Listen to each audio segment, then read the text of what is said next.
E aí o que acontece? A partir do momento que você se empenha, você começa a se destacar, você passa a ter sucesso na sua área, né? Principalmente no ambiente onde, digamos aí, a área de TI, né? Que é um ambiente literalmente dominado por homens, né? É um ambiente, digamos assim, Sim, machista, né? E 100%. aqui está o detalhe.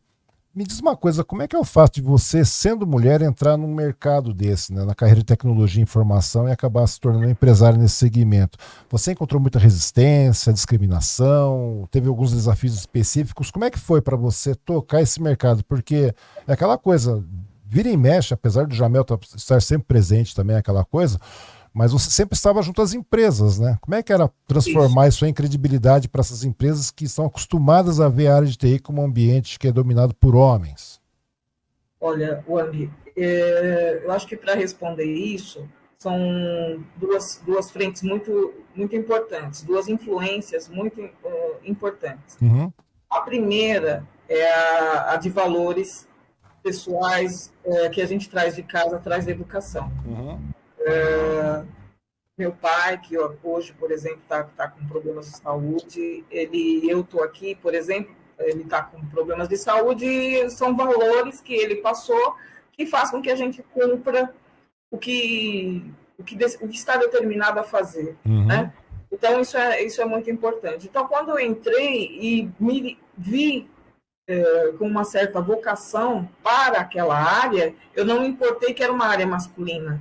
Então, uhum, naquele momento, o prazer de ter encontrado algo que podia ser tomado como carreira, uhum, tem um momento eu pensei que ali eu não iria encontrar outras mulheres ou que eu estaria no mundo masculino. Então, muito jovem, com 16, 17 anos de idade, eu me apaixonei pela programação de computadores e não uhum, pela o que poderia acontecer com relação a gênero naquele setor. uhum. Isso é o primeiro passo, que isso é o que deve acontecer, o que eu recomendo que deve acontecer. Mas qual que Você foi o fazer o que impacto quando você gosta, chegou lá?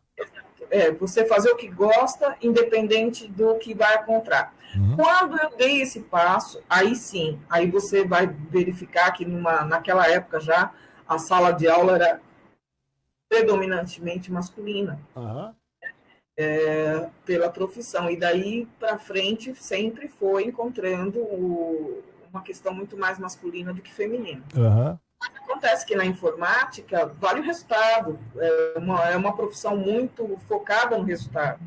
Então, o fato de ser mulher não influenciava tanto quando se apresentava o mesmo resultado. uhum, Quando o tempo vai passando, isso vai caindo. Por quê? Porque a mulher vai tendo outras responsabilidades que normalmente o técnico de informática masculino não tem, uhum, né? Ela vai assumir a casa e a profissão e o homem vai ficar 100% na profissão, sem aquela responsabilidade. Pelo menos hoje ainda é bastante assim, né? uhum, E na outra ponta a gente encontra o meu esposo, que veio de uma cultura diferente, uma cultura árabe. uhum. E, ao contrário do que muitos pensam, eles impulsionam demais a educação, tecnologia e a mulher. Sim.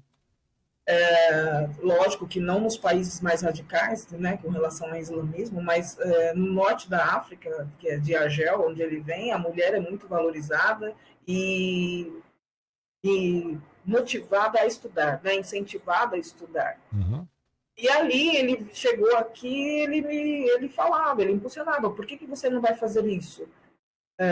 Então ele empurrava e me motivava a entrar em determinadas áreas, independente se aquilo ia ser masculino, um ambiente masculino ou não. uhum. Isso foi muito importante. Então, eu vejo isso, ser arrojado, o fato de ser uma pessoa arrojada e ter parceiros que apoiem, que apoiassem isso. Isso foi Uhum. muito importante. Pois é. Me conta uma coisa, Márcia. A gente está falando o seguinte, está falando do ambiente machista, né? Aquela coisa Sim, que a área de tecnologia geral, ainda até hoje ainda tem uma grande participação masculina e predominantemente ainda é masculina, tal, aquela sim, coisa toda, a gente sabe disso.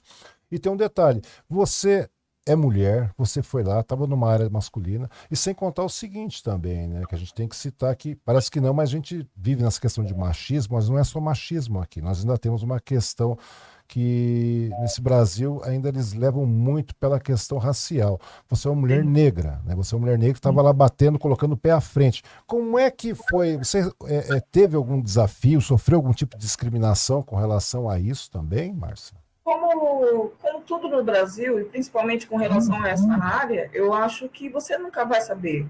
Ou você nunca vai estar declarado. Acho que ultimamente tem tido algumas manifestações aí declaradas. Então, por exemplo, se havia um projeto para aprovar dois e eu não fui aprovada num determinado projeto, eu nunca vou saber o real motivo. E se o motivo foi realmente né, se os dois projetos eram iguais, eu nunca vou saber por que não ganhei. Se foi especificamente por um motivo de misoginia ou de preconceito. O fato é que a gente tem que seguir, realmente não dá para saber. Eu não senti... Aliás, com relação a eu trabalhar na área industrial, com certeza. Aí o olhar masculino, ele não nega, né? Como que eu vou conversar sobre programação de máquinas com ela que não fez, né? Não entende da máquina, não entende da mecânica, porque a gente estava falando ali de processo administrativo. Então, o homem, ele tem, sim, na questão industrial, sempre foi percebido uma necessidade de ter uma aproximação, uma conversa, para que ele visse que ali o bate-papo iria independer da questão de ser mulher. E na questão de ser negra é uma coisa que você tem que sentar e fazer, porque é uma coisa que está com o outro.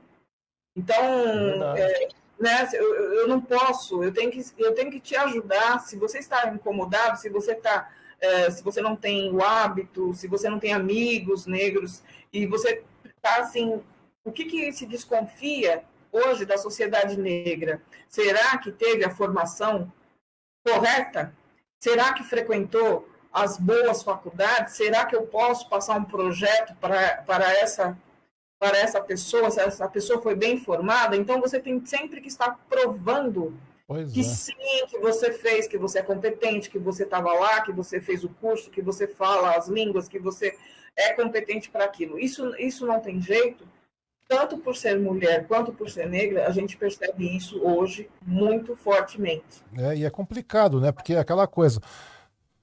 A pessoa, por ser mulher e agora sendo negra ainda, você tem que provar mais ainda que você é competente. É complicado, né? E pra você ter uma ideia. E a gente está falando, a gente tá falando de uma época passada, né? De umas décadas atrás aí. Você vê essa dificuldade toda naquela época e hoje ainda continua esse tipo de idiotice, né? Esse tipo de idiotice. É uma coisa complicada, né? Não, você tem que... Hoje, a competição... E quando algumas leis tentam promover a ascensão e promover a igualdade, você ainda tem reclamação, né? Por que você está fazendo isso, né? Tem que haver a tal da meritocracia. Não mudou nada, então o desafio continua o mesmo. É verdade, continua o mesmo. Me conta um detalhe, Márcia. Você acredita que o empoderamento feminino é importante para o desenvolvimento e sucesso de uma empresa, no caso? Se sim, como é que você incentiva e apoia outras mulheres empreendedoras? A autoconfiança, principalmente, Wang. Independente de estar num ambiente corporativo, é muito difícil ainda hoje a mulher ter um salário maior que o do marido. E ela ser aceita dentro da própria casa com relação a isso. Isso não é ainda visto com naturalidade. E aí ela procura se isolar, ela procura se conter, quando na verdade não deveria. E o homem, nesse sentido, ele ainda se sente menosprezado. Se isso acontece quando ele deveria sentir prazer, orgulho. Peraí, eu vou junto, eu vou impulsionar. Né? Então, acho que nesse caso, o empoderamento ele funciona nisso. A mulher ela tem condições, ela deve ir, ela deve seguir. E hoje a sociedade ainda pede que ela freie, que ela puxe o freio de mão para não se destacar demais próximo das pessoas que estão lá, principalmente homens, como marido, irmão, pai. E isso precisa acabar. A gente precisa romper com essas, né, com essas correntes aí que prendem a mulher por causa do preconceito dela estar à frente do homem,